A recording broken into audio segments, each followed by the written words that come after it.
Hello ಎಲ್ರಿಗೂ ನಮಸ್ಕಾರ. ನಾನು ನಿಮ್ಮ ಗೆಳತಿ ವಿನುತಾ. ವಡಾಪಾವನ್ನ ಮನೆಯಲ್ಲೇ ಈಸಿಯಾಗಿ ಹೇಗೆ ಮಾಡೋದು ಅಂತ ನೋಡೋಣ ಬನ್ನಿ. ಮೊದಲಿಗೆ ಒಂದು ಮಿಕ್ಸಿ ಜಾರ್ ತೊಗೊಳ್ಳೋಣ. ಅದಕ್ಕೆ ಒಂದು ಹಿಡಿಯಷ್ಟು ಪುದೀನ ಹಾಕ್ಕೊಳ್ಳೋಣ. ಅದ ನಂತರ ಸ್ವಲ್ಪ ಕೊತ್ತಂಬರಿ ಹಾಕ್ಕೊಳ್ಳೋಣ. ಅದ ನಂತರ ಅಲ್ಲ ಮತ್ತು ಬೆಳ್ಳುಳ್ಳಿ ಮತ್ತು ಅಲ್ಲವನ್ನು ಹಾಕ್ಕೊಳ್ಳೋಣ. ಇದಕ್ಕೆ ನೆನೆಸಿಟ್ಟಿರುವಂಥ ಕಡಲೆಬೇಳೆನ ಹಾಕ್ಕೊಳ್ಳೋಣ. ನೆನೆಸಿಟ್ಕೊಂಡಿದ್ದೀನಿ ನಾನು ಸ್ವಲ್ಪ ಹೊತ್ತು.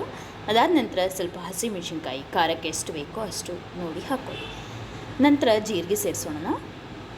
ಅದ ನಂತರ ಸ್ವಲ್ಪ ಉಪ್ಪು. ನಂತರ ಇದಕ್ಕೆ ಸ್ವಲ್ಪ ನಿಂಬೆ ರಸ ಹಿಂಡ್ಕೋಬೇಕು. ಇದನ್ನು ಹಾಕೋದ್ರಿಂದ ಈ ಚಟ್ನಿ ಕಪ್ಪಾಗೋಲ್ಲ. ನಂತರ ಎಲ್ಲವನ್ನು ಹಾಕಿ ಮಿಕ್ಸಿ ಮಾಡ್ಕೊಳ್ಳೋಣ. ಮಿಕ್ಸಿ ಆದಮೇಲೆ ಈ ಥರ ಆಗುತ್ತೆ, ತಿಕ್ಕಾಗಿ ಬಂದಿರುತ್ತೆ ನೋಡಿ ಚಟ್ನಿ. ಮತ್ತು ನೀರು ಬೇರೆ ಮತ್ತು ಪುದೀನ ಬೇರೆ ಆಗಿರಲ್ಲ. ಪುದೀನ ಚಟ್ನಿ ರೆಡಿಯಾಗಿದೆ.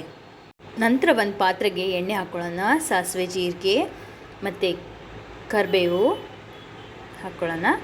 ಸ್ವಲ್ಪ ಆನಿಯನ್ ಸಣ್ಣದಾಗಿ ಹೆಚ್ಕೊಂಡಿರೋಂಥ ಸ್ವಲ್ಪ ಆನಿಯನ್ ಬೇಕಾದರೆ ಹಾಕ್ಕೊಳ್ಳಿ, ಬೇಡ ಅಂದರೆ ಸ್ಕಿಪ್ ಕೂಡ ಮಾಡ್ಬೋದು. ಸ್ವಲ್ಪ ಹಸಿ ಖಾರ ಹಾಕ್ಕೊಳ್ಳೋಣ.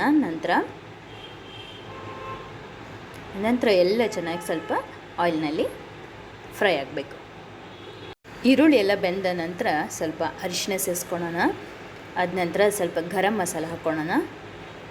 ಅದು ಎಲ್ಲ ಚೆನ್ನಾಗಿ ಬೆನೆ ನಂತರ ರುಚಿಗೆ ತಕ್ಕಷ್ಟು ಉಪ್ಪು ಸೇರಿಸ್ಕೊಳ್ಳೋಣ.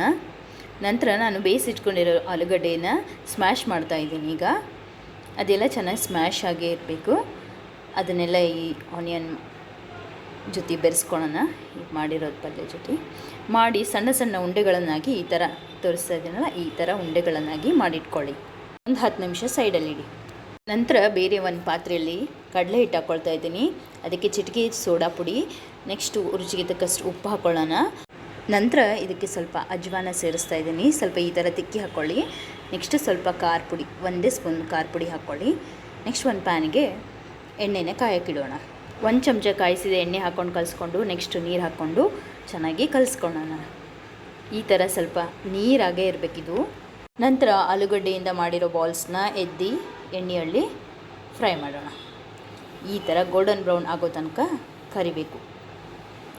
ನೋಡಿ ಹೇಗೆ ಕ್ರಿಸ್ಪಿಯಾಗಿ ಬಂದಿದೆ ಅಂತ ಕಾಣ್ತಾ ಇದೆಯಲ್ಲ ನಿಮಗೆ. ನಂತರ ಇದನ್ನು ತೆಗೆದಿಟ್ಕೊಳ್ಳೋಣ.